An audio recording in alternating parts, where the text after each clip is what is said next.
본 콘텐츠는 경기도와 경기콘텐츠진흥원의 지원 사업을 통해 제작되었습니다.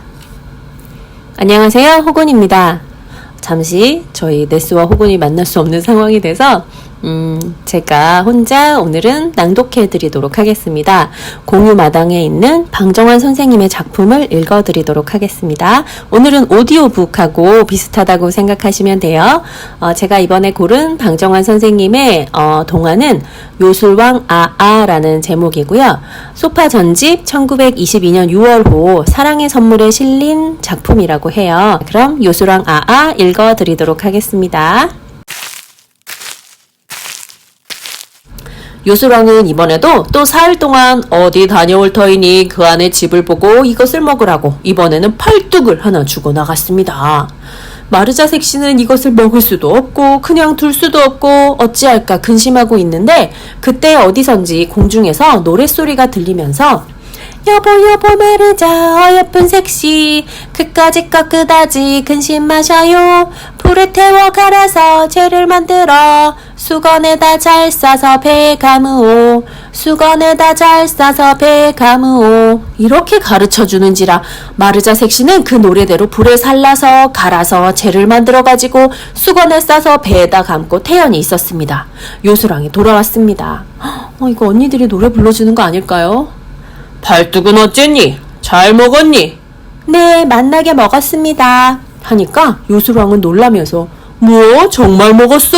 하고는 벌떡 일어나서 예, 팔뚝아 어디 있느냐? 하고 물으니까 네네 여기 있습니다.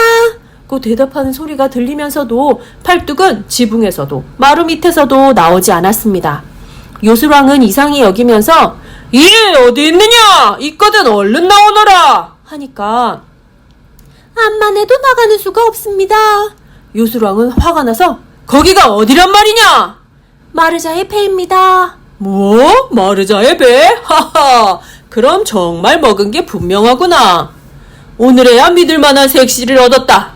인제 너는 죽이지 아니하고 기를 것이니 심부름 잘하고 있거라.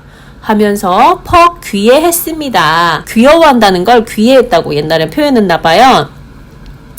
그 후로는 마르자 색시는 아무 일 없이 지내게 되었으나 다만 두 분 언니가 보이지 않아서 만날 수 없는 게 큰 서름이었습니다.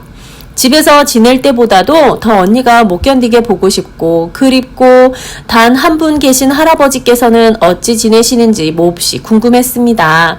그 후 어느 날 하루는 마르자가 요술왕의 방을 소지하다가 그 방 구석에서 조그만 약병 하나와 열쇠 꾸러미를 얻었습니다. 마르자 색시는 그것을 요술왕에게 보이고 이것이 무엇하는 것입니까? 하고 물어보니까 요술왕은 빙글빙글 웃으면서 이것은 내게 그중 중한 것인데 특별히 너니까 이야기해주마. 이 병 속의 약은 죽은 송장이라도 먹으면 살아나는 약인데 어떤 송장이라도 죽은 지 20하루만 넘지 않았으면 살아나는 귀중한 약이다. 이 열쇠는 저 뒷광의 열쇠란다. 이 두 가지 귀중한 것을 오늘부터는 특별히 너에게 맡겨둘 테니 조심해서 맡아가지고 있거라. 하면서 그 두 가지를 마르자 색시에게 맡겼습니다. 요술왕은 이 마르자 색시를 잔뜩 믿고 있는 것이었습니다. 마르자 색시는 그것을 받아서 잘 간수하여 두었습니다. 그 후 요술왕이 오늘 가서 내일 아침 때나 돌아오겠다. 이르고 나간 틈을 타서 마르자 색시는 그 열쇠와 약병을 내어들고 뒷광을 열었습니다. 거기 혹시 언니가 있지 아니할까 하는 생각으로 연 것이었습니다.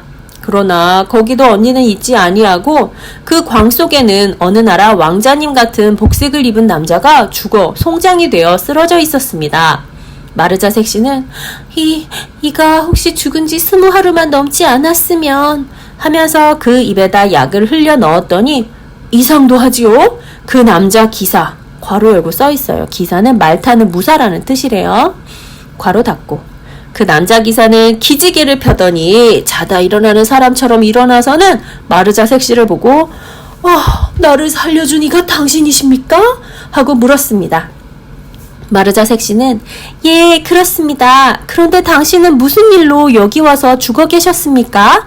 하고 되물으니까 그는 대단히 기뻐하면서 이렇게 살려주셔서 감사합니다. 나는 이 나라 왕자인데 이 집에 있는 악마를 처치하러 왔다가 불행히 그 악마의 요술에 걸려서 죽었던 것입니다.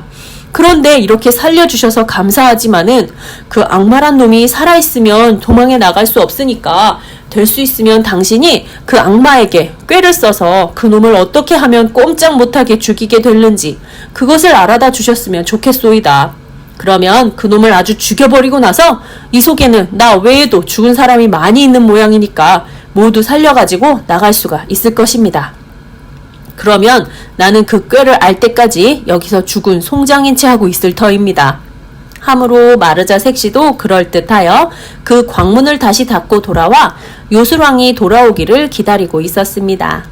이튿날 아침 때 요술왕은 돌아와서 곧 광을 열어보았으나 왕자의 송장도 그대로 있고 다른 송장들도 그대로 있으니까 안심하고 자기 방으로 돌아와서 아침상을 받았습니다. 마르자는 아침을 먹는 요술왕의 상 옆에 앉아서 아주 다정한 듯이 그런데 저 여쭈어볼 게 있는데요. 무엇 말인가? 무엇든지 들어주지. 저를 꼭 신용해 주시고 무엇이든지 제게는 말씀해 주시지요. 그러고 말고. 그런데 아직도 제게 말씀 안 하신 게 있지 않습니까? 뭘까? 별로 마르자에게 아니한 말은 없는데.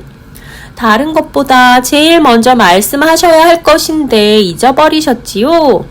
제일 먼저 말할 것? 그게 뭘까?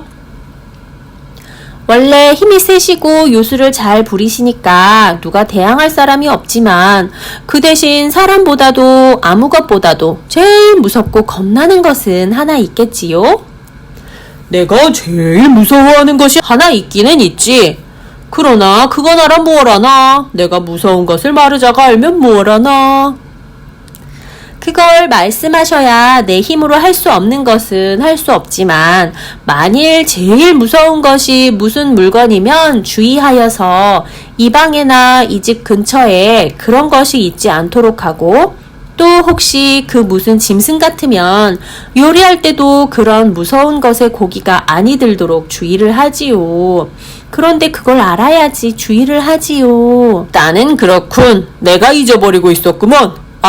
그런 걸 알고 있어서 내 신변에 그런 것이 있지 않도록 주의하여야 하지. 내가 세상에 무서운 것이라고는 아무것도 없으나 꼭 한 가지 원수의 물건이 있어서 안 되었는데 그것은 버드나무 잎사귀란다. 그 버들잎이 내 귀에 닿기만 하면 그 자리에 거꾸러지게 되어서 그놈이 제일 상극이니 그 버드나무 잎이 내 신변에 오지 않도록 주의해요. 하고 일렀습니다.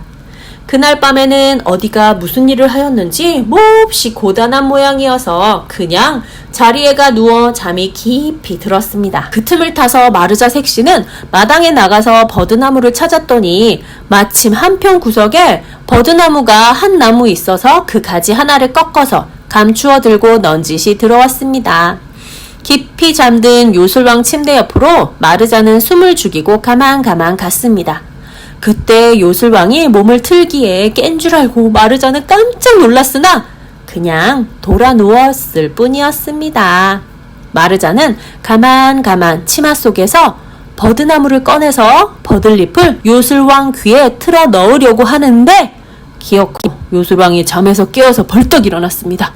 그러나 이미 늦었습니다. 버들잎이 귓구멍에 걸려서 요술왕은 그냥 다시 거꾸러졌습니다. 요술왕이 죽어 쓰러지는 것을 보고 마르자는 곧 뒷광을 열고 왕자님을 일으켰습니다. 그래, 어떻게 하면 죽일 수 있는지 아셨습니까? 하고 물었습니다. 아니요, 벌써 제가 죽여놓고 왔습니다. 하여 안심을 시켜놓고 왕자님과 둘이서 광마다 열어보니까 송장이 둘씩 셋씩 있었으나 아무리 약을 먹여도 죽은 지 20하루가 지난 모양이어서 아무도 살아나지 못하였습니다. 맨 나중에 한 광을 여니까 거기 반갑고 반가운 두 언니가 누워 있었습니다. 물론 여기 온 지가 20날이 되지 아니하니까 약을 흘려 넣어서 살려내었습니다.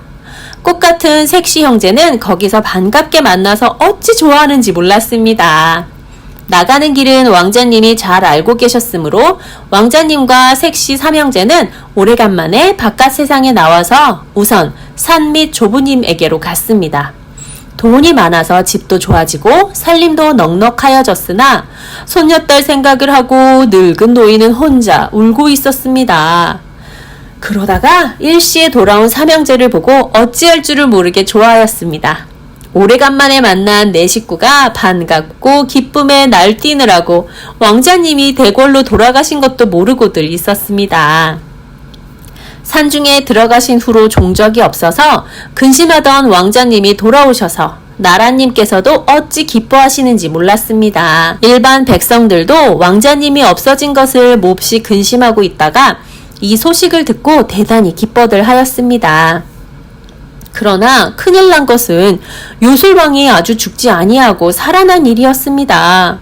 귓구멍에 버들잎이 걸려서 거꾸러졌던 요술왕의 방에 바람이 솔솔 불어 들어와서 그 귓구멍에 걸렸던 버들잎이 바람에 불려 떨어지자 요술왕은 벌떡 일어나더니 고년에게 깜빡 속았구나 하며 투덜투덜 하면서 뒷광야를 가보니까 왕자도 없고 두 색시도 간 곳이 없으므로 화가 불같이 나서 머리는 하늘로 치뻗치고 두 눈은 범의 눈같이 번뜩이면서 요년의 마르자를 잡아다 원수를 갚아야겠다 고 두 주먹을 쥐고 벼르고 있었습니다. 그날 밤이었습니다.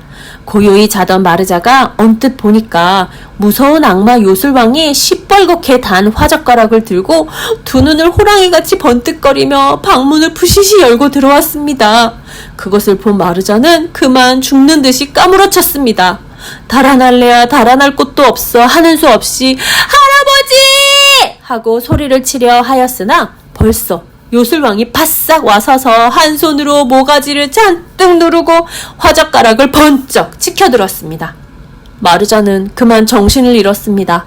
꼼짝 못하고 누워서 버둥버둥하는 그의 눈에는 다만 시뻘건 화젓가락 끝이 보일 뿐이었습니다. 요년 요 앙큼한 년, 너 하나는 내가 꼭 믿고 잘 길러서 내 아내를 삼으려고 모든 비밀까지 가르쳐 주었더니 내가 나를 죽이고 형까지 왕자까지 살려가지고 도망을 가? 너같이 앙큼한 년은 이렇게 화젓가락으로 두 눈을 찢어 죽여야 한다고 너무 무서워 어떡해요 하고는 그 화젓가락으로 마르자의 눈에 대고 누르려 하였습니다. 마르자는 그만 어쩌는 수 없이 한 손으로 그 시뻘건 화젓가락 끝을 덥석 잡고 억지로 그만이! 소리를 질렀습니다.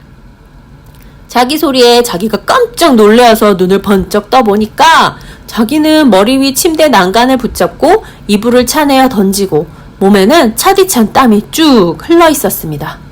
아, 꿈이어서 다행하였다. 그러나 정말 그 악마가 살아났으면 어쩌나? 생각하니까 몸이 쭈뼛하여졌습니다. 공연히 무섭기만 하여 잠은 다시 오지 아니하고 가만히 앉아 있으려니까 옆방인 언니 방에서 벼랑간 그만이! 소리치는 언니의 소리가 들리었습니다. 마르자는 벌떡 일어나서 방문을 사르르 열고 맨발로 나가서 뒷곁에 가서 버드나무 가지를 꺾어들고 사뿐사뿐 다시 와서 언니 방을 들여다보니까 둘째 언니는 잔뜩 결박을 당하여 쓰러졌고 정말 요술왕이 지금 버둥버둥하는 큰언니를 비끄러매고 있었습니다. 마르자는 얼른 그 버드나무 가지로 요술왕의 귀를 건드리니까 요술왕은 그만 큰언니를 묶던 끈을 스르르 놓고 쓰러졌습니다. 마르자는 얼른 그 버들잎을 따서 요술왕 귀에 아주 깊이 틀어막았습니다. 그리고 할아버지를 일으켜 쓰러진 요술왕을 잔뜩 얽어매어 놓고 날이 밝기를 기다려서 대궐로 가서 고하였습니다.